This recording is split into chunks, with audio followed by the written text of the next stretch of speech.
Last time I was talking about the idea of sort of distressed hope. It's sort of like those blues ironies, um, the singing about sorrow, um, the the making a pleasure out of pain by communicating the pain, turning the pain into something to communicate. And I think another way of thinking about it is the sort of the inverted way of thinking about it. All these inversions are confusing, but is the what I mentioned when I was talking about rock climbing in terms of a positive fatalism. So rather than distressed hope, a positive fatalism. So finding, like, Alex Honnold says, or Emily Harrington said about climbing El Cap, that it represents a kind of mastery, like this accident of the landscape. I'm finding from the landscape, from this fatality, this accident of circumstances, I'm finding a absolute ideal. And I think that is characteristic of subcultures like climbing or surfing or music or whatever kind of. So I think that's the idea of subculture, that it's grassroots. It grows up from idiosyncratic particular circumstances. That's true of subcultures, but it's true of life. It's true of life in general. We this kind of fatalism kind of sounds negative, but we only get this one life. I think part of what I'm trying to suggest in this class, the idea of adventure, has to do with appreciating the value of accident, discovery. That it's a cliche, but that's kind of what life's about in a way. It's so easy to go through life and just think like, oh, my real life is coming later, or it's so easy to just sort of whittle away your time without realizing this is the only life I'm going to get. This is the only. Every day is absolute in a sense. That's Nietzsche's idea of eternal recurrence is that we have two sort of incommensurable ideas in our head, or this is sort of the left brain, right brain contrast again, that we have an idea of the absolute, or this everything, the whole, the cosmos, eternity, or whatever. We have that idea, and then we have the here and now, just the mundane moments ticking by, and they just seem to belong to different categories. So Nietzsche's idea of the eternal recurrence is to say, just to, it's a sort of thought experiment. Think about, what if you had to live your life over again eternally? Would you invest? Are you willing to live each moment eternally the way you're living it right now? And the lesson of that thought experiment is that that's already the case. That's practically the case. Each moment is all you're ever going to get in terms of a chance to live that moment. So the eternal is always at stake, like that, Thoreau line, you can't kill time without injuring eternity. And I think that applies to this idea of, choosing whose child you are. You can choose whose child you are. You can find your own absolute in the world, and what you make of the circumstances you encounter. So this is a great old pick of Emily Harrington and Lynn Hill, that mentor and inspiration that she mentioned for her goal, purpose in climbing. And again, all this I want to suggest about these adventure activities is that they're metaphors for life, that that life in general is about is a challenge to kind of embrace these accidents, requires a kind of courage to find your absolute, your absolute sense of yourself, what you want in the more or less accidental circumstances you confront in life. In another section of the book, The Gay Science, that where Nietzsche talks about, first mentions the idea of eternal recurrence. And gay science, it's the term, it means joyous wisdom, and I think it's another way of trying to bridge the left and right brain in a way. Like, the left brain is so kind of science is so kind of dismal in its disconnection from, the passion of actually living. So what Nietzsche's after there is like, how can I want to make science joyous. I want it to contribute to life. And so he emphasizes this kind of idea of a positive fatalism, free in the bonds of thy sweet constraint. So the constraint of mortal life, mortality, of living in the world of accidents and unpredictability. But that's the gift of life, is to get to live in that sweet constraint. So he describes it here in terms of what he calls Amor fati, the love of fate. He articulates it in the form of a New Year's resolution. So it's a matter of embracing the new day, the new year, each new thing. He makes it a sort of existential challenge to sort of embrace what comes, and to see that as strength, the courage to face what I can't control as that's my most, that is what makes me most powerful. That's what makes the world most beautiful. Finding oneself in the world. I want more and more to perceive the necessary characters in things as the beautiful. I shall thus be one of those who beautify things. Amor fati, let that henceforth be my love. I do not want to wage war with the ugly. I do not want to accuse. I do not want even to accuse the accusers. Looking aside, let that be my sole negation. And all in all, to sum up, I wish to be at any time hereafter only a yea-sayer. I want to look at this idea of fatalism, positive fatalism, in Finnegan's Crossing the Line. He often, notice when he says, I found myself, he's often saying, I found myself thinking, I found myself saying, I found myself noticing. I think that indicates something like what I'm talking about in terms of positive fatalism, of like learning from circumstances. So just to get an idea of what I mean, I want to notice a couple examples of just the opposite. So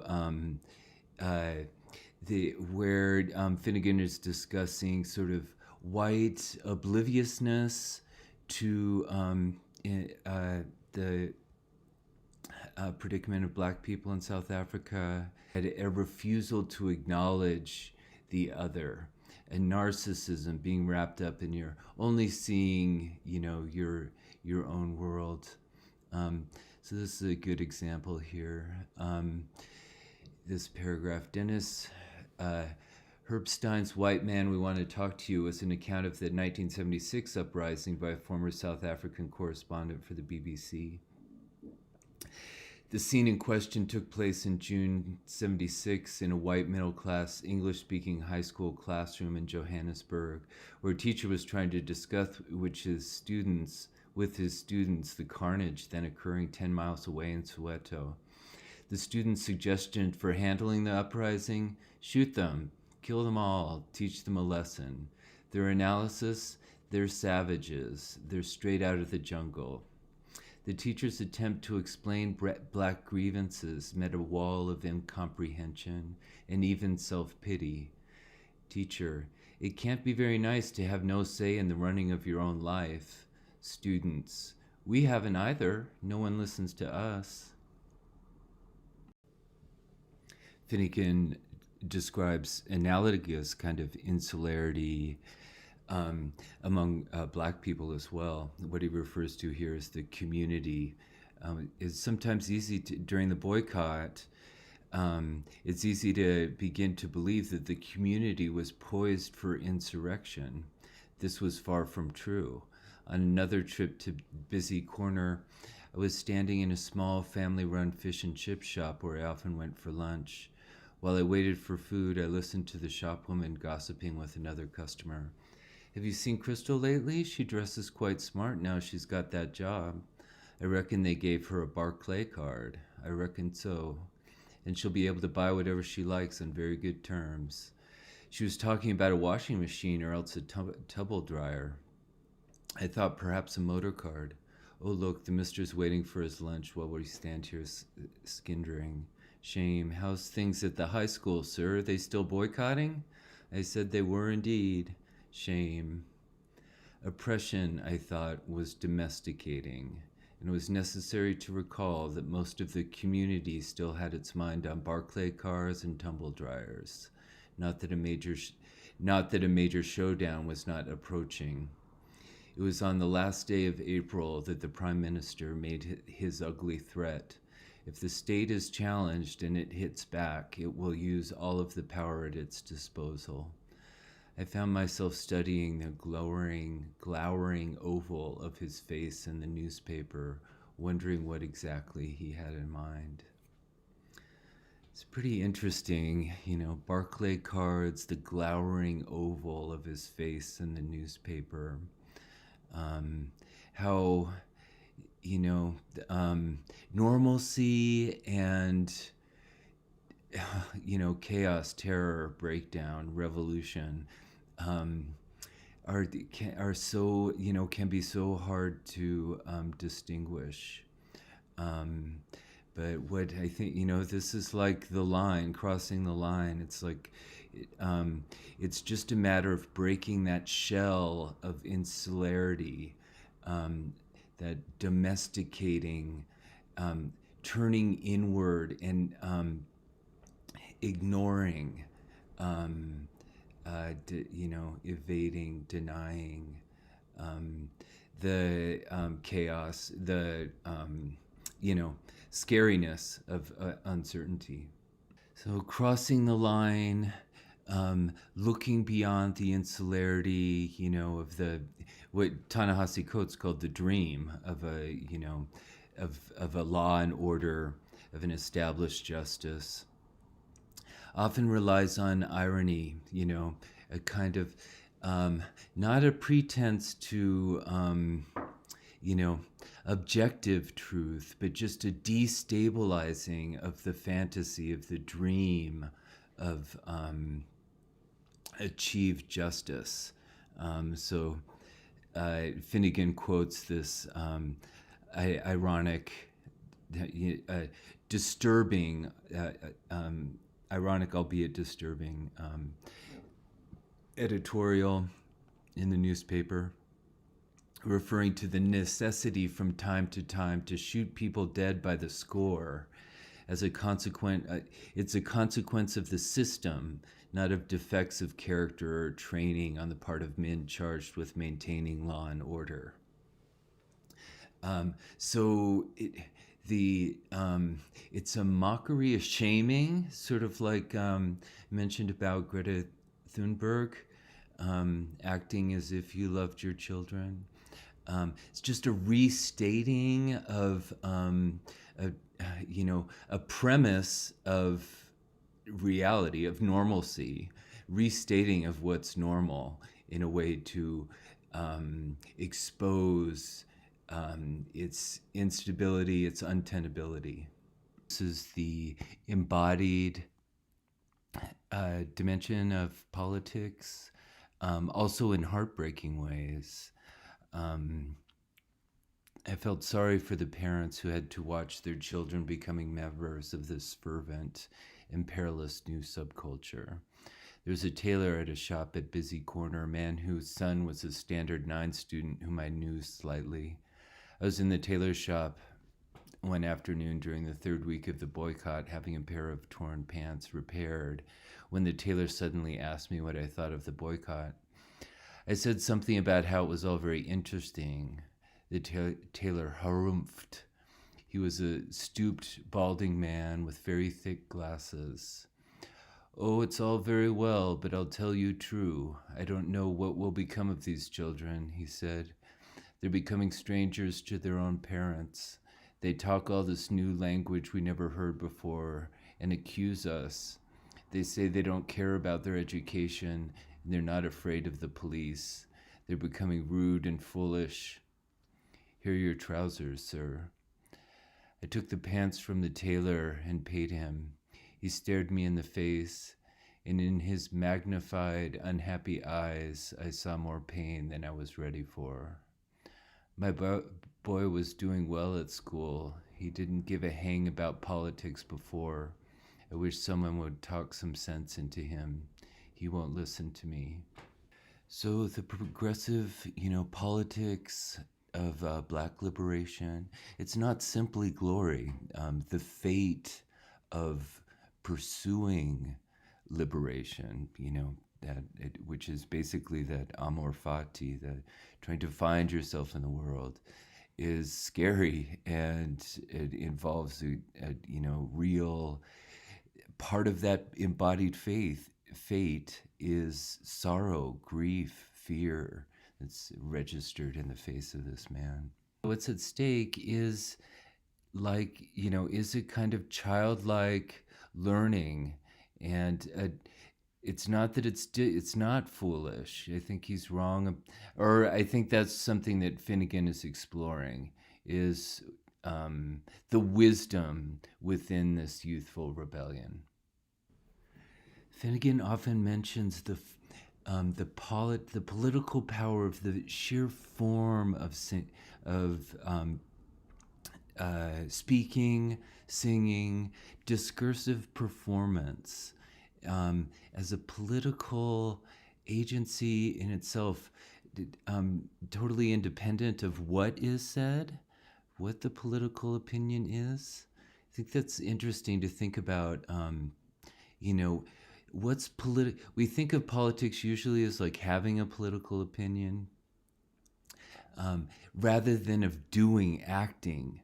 And I think if you've ever participated in a march or any kind of political action, there's an interesting and again fatalistic value in the act itself of just being that's just consistent being there then, and participating.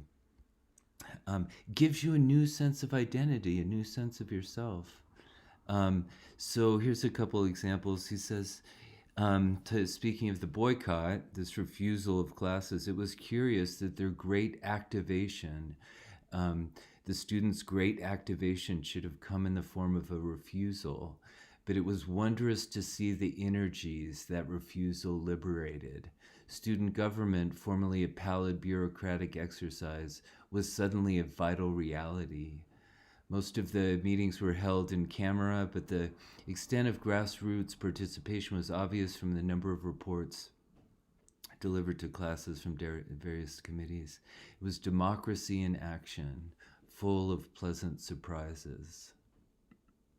Another beautiful passage emphasizes both the political agency, the progressive agency of children, the young people, in the eyes of their elders, and the efficacy of singing, or the specific, political agency of singing. So the night belonged, as usual, to the students. They explained the issues and boycott strategies to their parents. They put out the most affecting pleas of all the community at large to join the struggle, as they called it.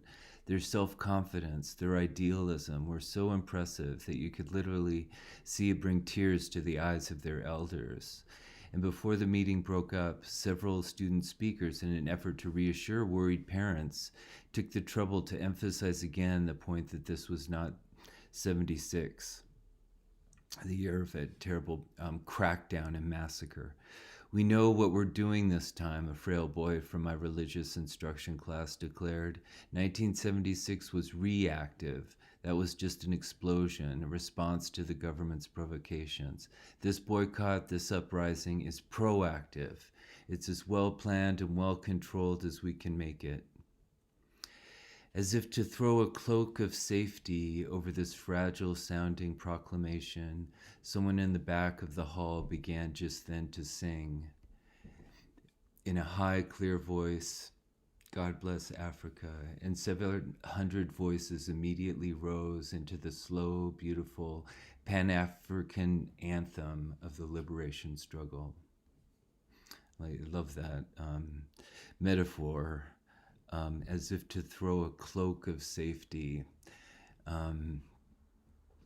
It's again another example of building outward from the practice. Like the practice, you find your identity from the practice. Sing the song, assume the cloak, walk the walk, and then your identity, your meaning will follow from your action, from your material behavior. So when Finnegan says at the start of chapter 41 that democracy in action is full of pleasant surprises, I think what he's getting at there is that democracy isn't about expressing opinions. Each person has their own opinion, so much as it's about mobilizing voices, embodied mobilization, communication, activation of voice, and a discursive community. So I was struck, for instance, by the way my class, 6A6, chose one of their least prepossessing classmates, a sickly, cozening boy named Myron, as their envoy to the school-wide Students' Representative Council. It was not easy for the Standard 6 student to follow all that was said at an SRC meeting, and some junior delegates apparently did not understand that they were expected to make a complete report back to their classmates. But Myron seemed to rise to the occasion. So it's not about an opinion, but it's about activating a discursive agent, giving bodies voice. Another example is a play that's put on by his students, 6A6, depicting the travails of a boy from the Platteland whose family had just moved to Cape Town. His new classmates refused to sit beside him, claiming they could still smell the cow dung on his shoes. He was thoroughly miserable. Then he saved one of his classmates from a burning building, and the other children came to see the error of their attitudes. Although a peroration about the need for the solidarity of the oppressed followed this drama, it was not the play's message per se that I found interesting, so much as the fact that it was conceived and staged by 6A6 in a spirit of cooperation and creativity that I never would have imagined my poor register class could muster. 6A6 seemed to have found through the boycott the solidarity it had so conspicuously lacked. All the children are proud to be in 6A6 now, Hester told me. The other classes asked to see our play. So I love that. It's not the play's message, it's the solidarity.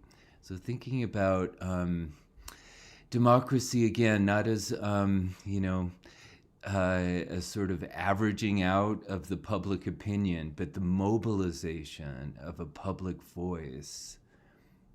Finnegan himself comes to recognize this distinction between, just having political opinions or understanding certain, having knowledge about political issues, and a more embodied experience of politics and of political agency.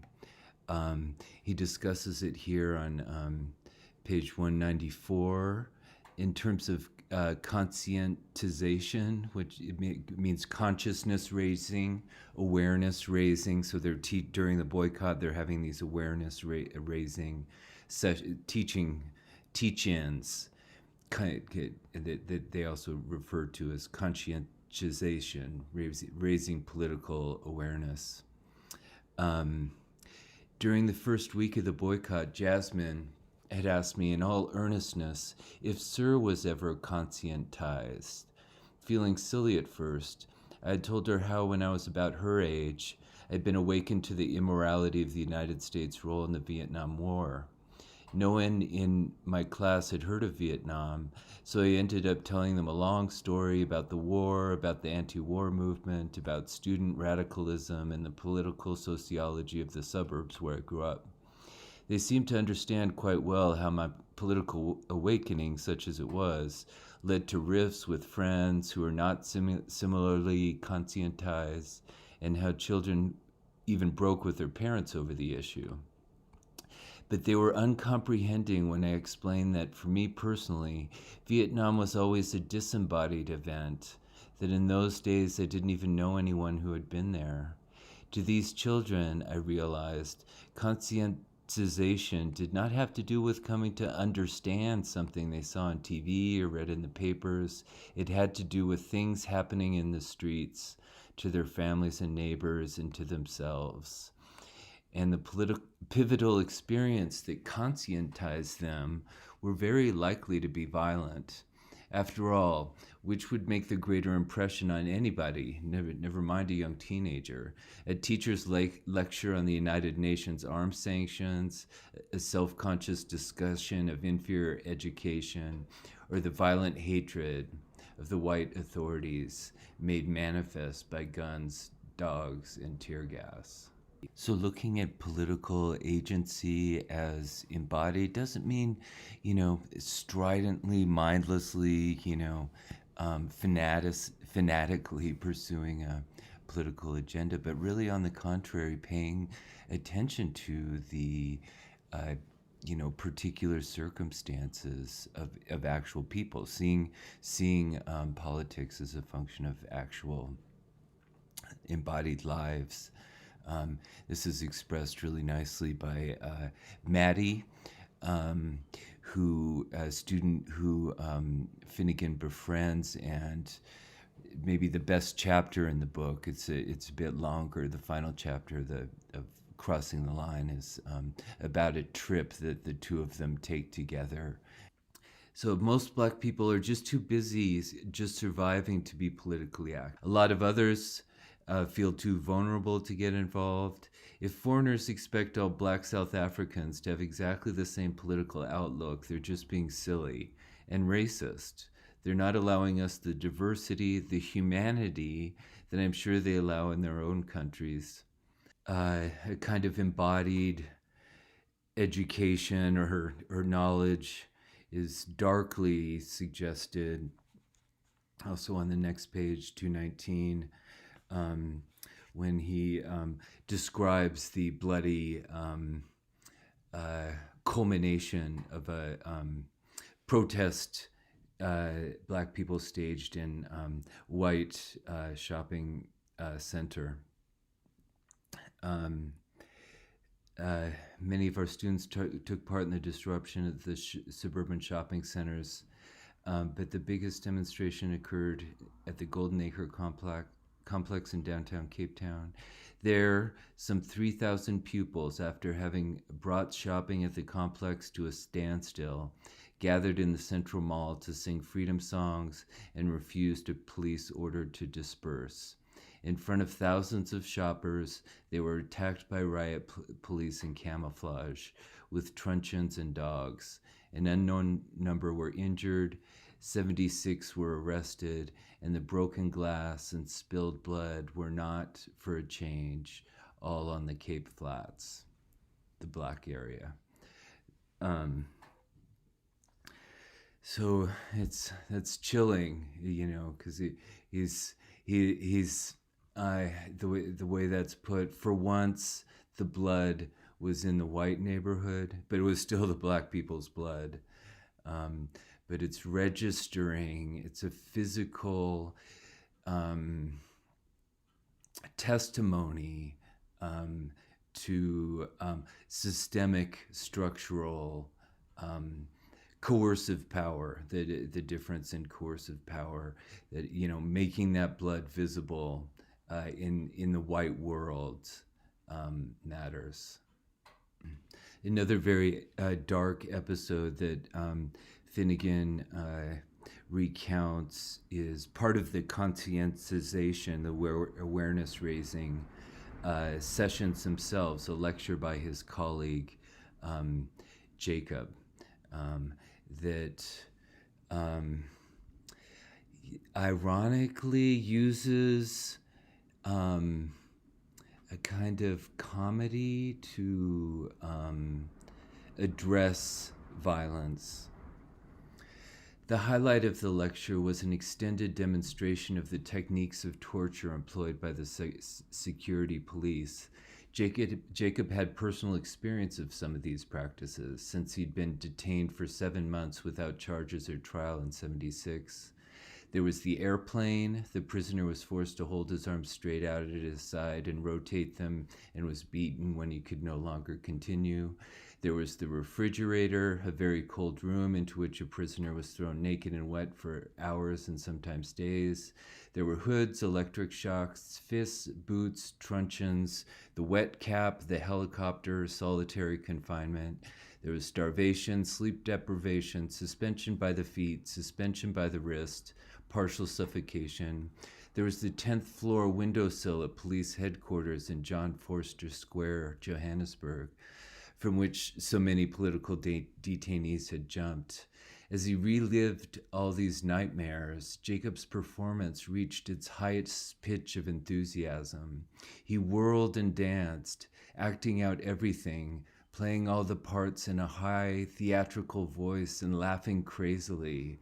To my horror, his audience laughed right along with him. Jacob's lecture shook me, and not only because of the brutality he described, or the idea, not true in retrospect, that our students somehow found torture funny. They laughed, actually, to relieve tension. It shook me because it made me wonder what I was doing. Some of Jacob's states and figures may have been doubtful, but his effect on an audience was undeniable. He got to them. It was an old-fashioned, holy roller kind of speaking, more exhortation than education. Yet it worked, and it suddenly showed my own lecturing style, my careful pursuit of the precise phrase, the nuance of meaning, in what I found to be a very unfavorable light. Finnegan asks whether his academic approach is appropriate, and I think that question is just an inevitable part of being critical, self-critical, rather than dogmatic. And the point is really in politics, caring, for communities, caring for the public is the resistance to ideological simplification and violence, as epitomized by racism. And so being self-critical, self-questioning is a natural part, and something you can't turn off. But the point that I think what Finnegan is exploring in this chapter and throughout this amazing book, I'd really encourage you to read the whole thing if you're interested, is this experience of fatalism, of recognizing the physical embodied aspect of political agency, that there's something more than the academic side. There's something above and beyond that. That politics isn't reducible to the academic side. In the beginning of this, the chapter on the boycott, there are a couple moments where you see him saying, so I found myself, that like he gets caught up in the momentum of the boycott in a way that I think demonstrates the kind of fatalism I'm talking about. He says when the first day of the boycott, that he'd heard the word around among the students in the air for weeks. My younger students had pronounced it with a guilty relish. I had privately doubted that they even knew what it meant. Now I saw differently. Students of mine waved excitedly from the midst of the marching column, as though they had just boarded a train bound for somewhere wonderful, and I was on the platform seeing them off. There was Hester, there was Serene, Oscar and Maraldia. I waved back and soon found myself murmuring along with the rollicking refrain, freedom is not free. So found myself singing along. This jubilant, organized defiance was easily the most exciting thing that I'd seen since coming to South Africa. It was nothing less than life raising up against death. It was also, for me, rather redemptively déjà vu, for I found the badly aged battle cries from my own student days for the relevance in education and power to the people rang here in Grassy Park with a fresh significance. I love that. Like the significance comes from the circumstance. And when later that morning somebody produced a guitar in a classroom where several dozen of us students and teachers had gathered after the principal had dismissed school for the day, I found I could even link arms with my companions and sing Pete Seeger songs without feeling even slightly absurd. It was the sweet African lilt and twist that these kids put on the most self-serious liberal lyric. It's an actual physical, social mood, a resonance among bodies akin to that sort of dance of conversational dance among the Fijians that he described it, involving the whole body.